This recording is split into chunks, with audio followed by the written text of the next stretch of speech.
What's going on, y'all? I'm back. This is Brian Mazik, aka Unique Mazik, the hardest working man in sports and gaming. It's been a minute since I sat behind this microphone and talked about what I was about to deliver on a video. Not anything even crazy or not, but I went to New York, got an opportunity to play NBA 2K19 at the preview event, and I've also completed the Prelude.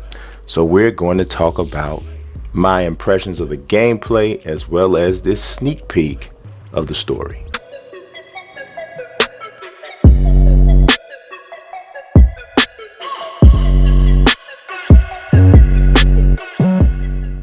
Alright guys, if you can go ahead and leave a like on this video, it would be much appreciated, and also don't forget to subscribe if you haven't done that yet, and also click that notifications bell. I've been out for a minute. You've noticed maybe the content on Forbes as well as obviously the YouTube content has slowed down a bit, and it's because I was moving. I have been blessed. God is blessed. I have closed on a house on Tuesday, so this video is going up on a Saturday, so this past Tuesday I closed on a house.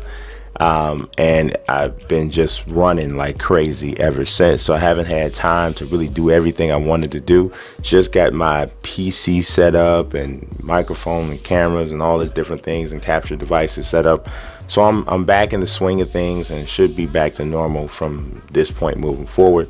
I might have another piece of downtime coming up as I get some new equipment in here, because I'm doing the media room office thing up a different way. So, but that's a little bit down the line. Let's talk about NBA 2K19, the Prelude. I'm going to talk about my opinions on that, as well as my hands-on impression from the New York event. So on Wednesday, I was in New York. It was a lot of different YouTubers and, just influencers and media people in New York for the preview event. There were a lot of different stations set up, so we'll talk about that. But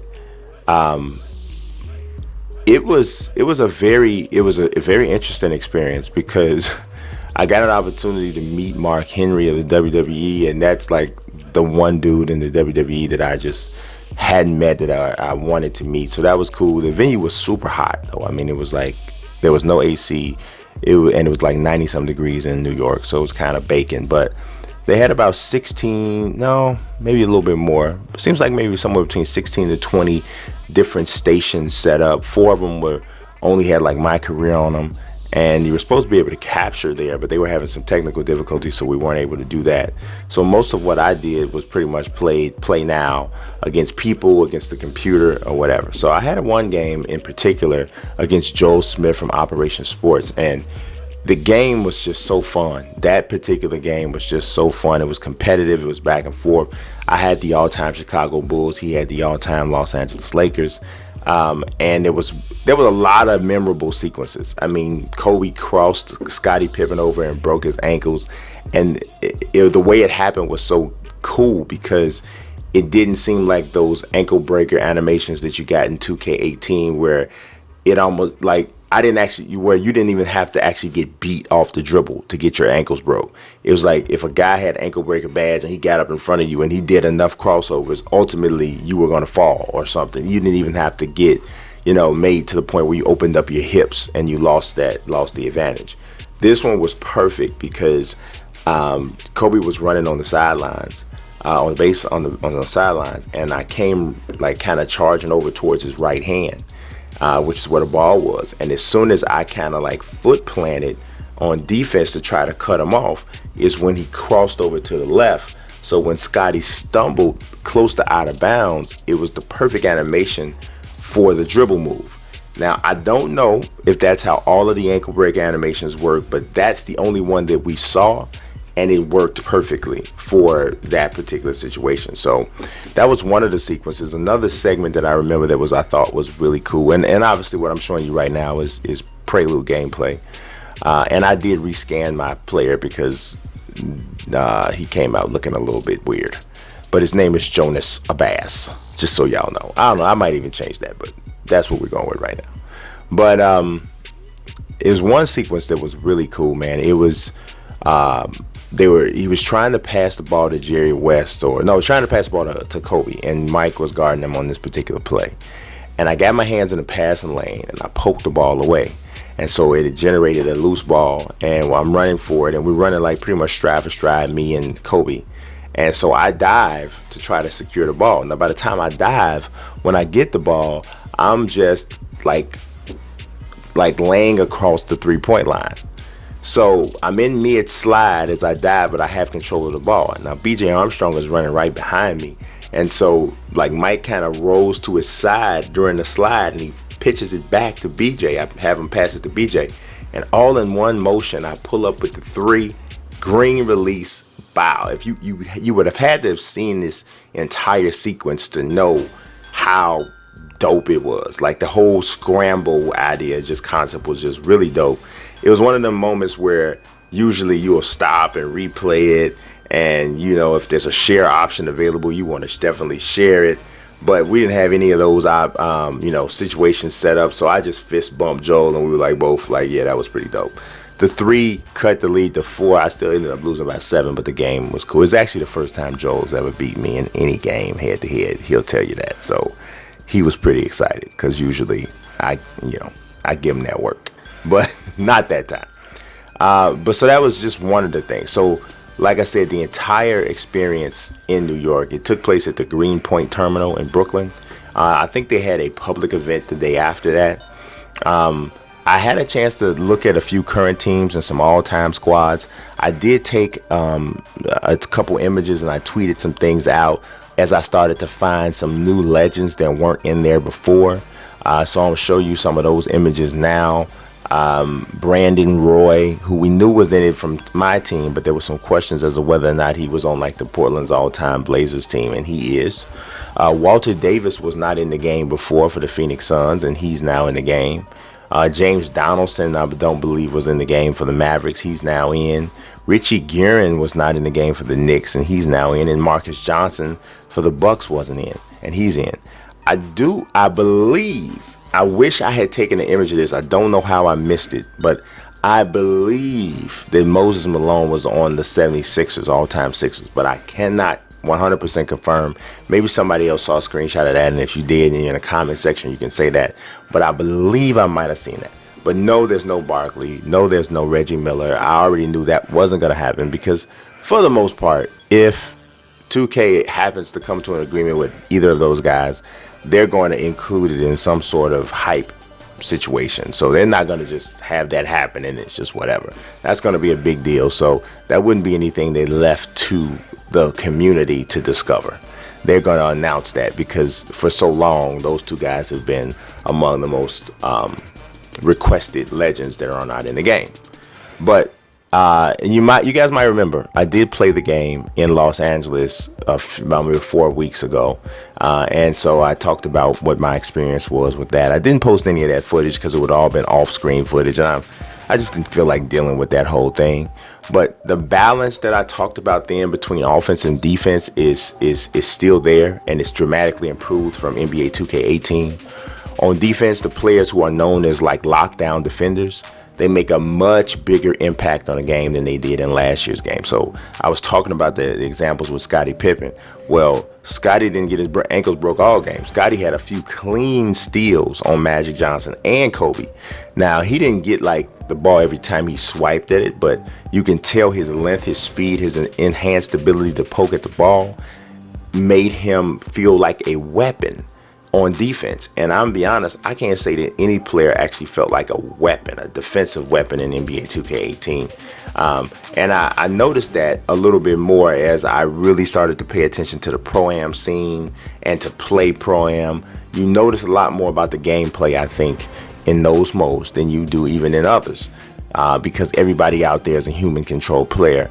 And so it starts to give you a little bit of a, well, you don't obviously don't learn anything about AI, but you know, what you can and can't do as a human control player, you learn a lot more. But there was another animation in that same game where I was controlling Jordan and I was guarding Jerry West full court up the court.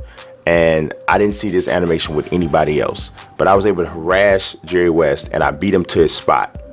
And because of Jordan's anticipatory skills, he was able to hop in West's path and you could see the animation. Like, I'd never seen this animation before in any 2K game. It was like he cut him off, and when he cut him off, it forced Jerry West to pick up the dribble.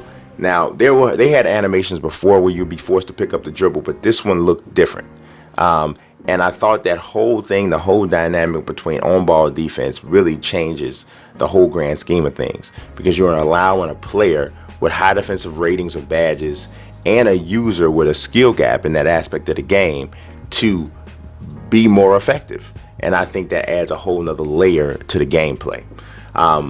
It helps really, I think, to give the defense a chance of slowing down the offense. Let's talk about shooting, though. The shot meter, I thought, worked out well in all my games.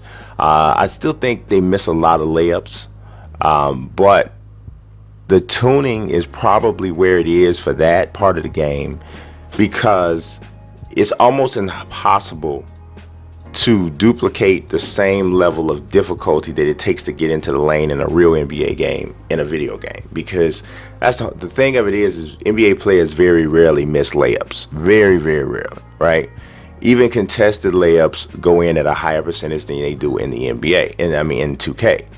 So the problem, or the conundrum that they have is, do we make it as easy as it is in the NBA to make layups, even though it's much easier for a player to get into the lane? So that's a problem, because then now you're really hindering the interior defense. So I think they kind of have to do it that way. So I think that's one of the things there. So let's talk about the jump shots. The make-miss percentages were also, I thought, very notable. I think the folks that are in charge of gameplay have really found a sweet spot with the way jumpers go in and make and miss, basically, for jumpers. Not every shot is going to fall, but it's possible for a great player to get hot and then begin to dominate. And then that's where that takeover system that we've been hearing a lot about starts to play a role. Now, when I first heard about that feature, I was kind of scared, because it sounded like it was kind of cheese and gimmicky, but and all that different type. I just didn't think I thought it was gonna be like a disconnect from simulation basketball. But it works out pretty well, and how dare I say, it's pretty fun. A player has to enjoy a good number of successful plays within their specialty area in order to generate the takeover system. So once the takeover system is initialized, it don't mean that the player then becomes overpowered, which I think that's important. But you can't. So it's not like he's on fire in NBA Jam and then all of a sudden he can pull up from the parking lot. It's not like that. But you can see some heightened level of performance. If a player is rated a 94 overall or higher, they can activate takeover badges in multiple areas, which further, to me, separates superstars from regular players. I was really legit surprised how much I like this whole concept. And in my brief experience with the Prelude, I think that the system seems to translate well to my career as well as it does to regular traditional play. Now, I am still seeing some clipping in the game, and you might see some of that right now. I already probably showed it to you here. But yeah, I'm still seeing a little bit of clipping in the game. But it does appear to be drastically reduced from that way that it was in 2K18. I mean, you had arms, heads, necks, knees, and toes going through people's faces and heads. But now I didn't notice it as much. Like I said, I showed you an image, so you do see that it's still there, but I didn't notice it as much. But overall, I can't really remember enjoying a gameplay in a 2K game as much. And I think it holds more significance than it has before when I have given compliments to the game early on. And I think, like I said, that has to do with my experience with Pro-Am and 2K in the 2K League. Because I spent most of the past year analyzing 2K gameplay much closer than I have in the past because of those leagues in that community. So I'm looking at it with a more clear lens now than I have in the past. So I don't know, man, because like I said, there's no mode in the game that gives them more, that makes you scrutinize everything more than that. And that's part of the reason why I think that 2K leaguers should have some access to the game before it comes out, because nobody plays the game as much as they do. Nobody knows the games, like the ins and outs of gameplay, as well as those guys do. So I think that they should, get an opportunity to see some stuff. From a visual standpoint, I don't think there's a humongous jump, but the game does look better. And you really kind of have to see it on a quality monitor, like what we saw it in New York, and you'll see the differences. I think a few players had some upgraded likenesses, and the lighting is, I think, overall improved. And I like some of the camera angles between plays because it shows off like the new sweat detail and just the overall visual quality of the game. So I walked away from New York pretty impressed overall. So let's talk about what I think about the Prelude, right? Let's start with face scan. Mine wasn't horrible, but it clearly had room for improvement. So I rescanned it. I didn't get a chance to see what that looks like just yet, because you got to rig the game or whatever to try to get in to do a second face scan, which is, I'm like, forget it. I'll just wait for the 7th or when I get my copy, which would probably be a little bit early, right? So I think the process of scanning your face, though, is definitely quicker. And I have noticed that some people are getting much better results than others. 76ers GC's Fresh Curry, I mean, if you see, you got to look at his scan is insanely accurate. So that was a good thing. So let's talk about the story in the Prelude.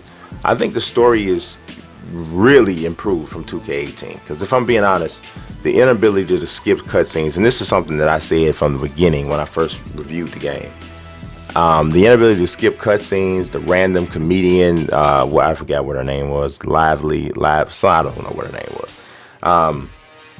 The little Asian lady that was her name was B. Yeah, no, I didn't dig her inclusion at all. But yeah, she was there. She lived with you, and the fact that your character's height was never properly represented in any of the cutscenes. So you made DJ like 6'11", but in every cutscene he's like 6'1". So I'm like, there's a disconnect there, and I thought that it made my career story grow stale soon. But this time, I still don't like the random name that your player's been given. His name is AI. But the story itself seems to have more layers and depth. Now, I'm not going to spoil it for those who haven't had the opportunity to play through it. But I will tell you that your career begins in the Chinese Basketball Association. So if you're wondering why this stuff that you see on the screen right now is from China, yeah, this is not my team or Pro-Am, and we made our custom courts in my league. This is the beginning of your career in the Prelude. So you just know you're not going to understand what the announcers are saying. You do have a translator for some things that you really, really need to know. But yeah, I thought it was pretty cool and unique a presentation approach. So I even like the way it looks when you're creating your player and you're setting his badges and attributes. It's like this interview, it's like you're filling out your player profile, and it's kind of happening in real time with your creation. I thought that was cool. From a gameplay standpoint, most of the same qualities from the Play Now event I thought remain in place.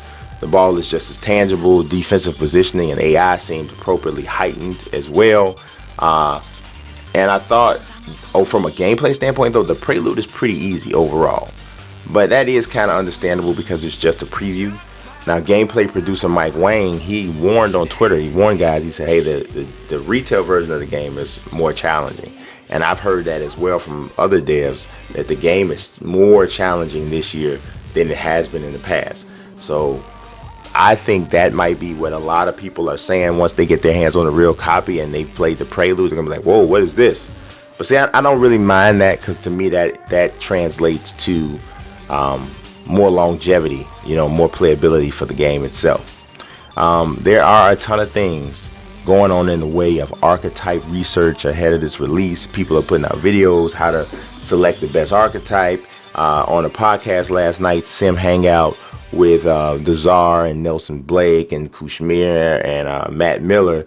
Nelson Blake was talking about some of the things that he did last year to test out archetypes, and I thought he had some really good concepts and ideas. I'm gonna try to link the link to that episode of our podcast in the description so you can check it out. It's some pretty deep analysis going on there, and it's probably something somebody can build on. But the system only allows you to do the prelude once. Like I said, but there's some people that's rigging the system to be able to do it multiple times so they can get multiple archetypes, or at least test multiple archetypes. But the majority of the selection process, I think, is still probably going to take place after the game is released. With I think so much of the neighborhood experience, providing ways to grind and earn virtual currency. I don't. I think it's likely that fans are going to have plenty of opportunities to upgrade their player. I mean, it even already started in the Prelude. But the various progression meters for takeover, for upgrades, fan following, your badge chasing, all of that is presented, I think, in a very visually stimulating way. And while this is just a sneak peek of the game, I'm talking about the Prelude, I think I'm beginning to believe that this could be one of the more fulfilling my career journeys in NBA 2K history. And they really needed it right about now because they were getting hit over the head with a lot of complaints, and they really needed to come through. So far, I think they have, but we won't know for sure until the game is ultimately released for retail. That is all I got for you guys today. As usual, I appreciate you watching. God bless and peace. Pocket, I'll be weak. I'm rather unique.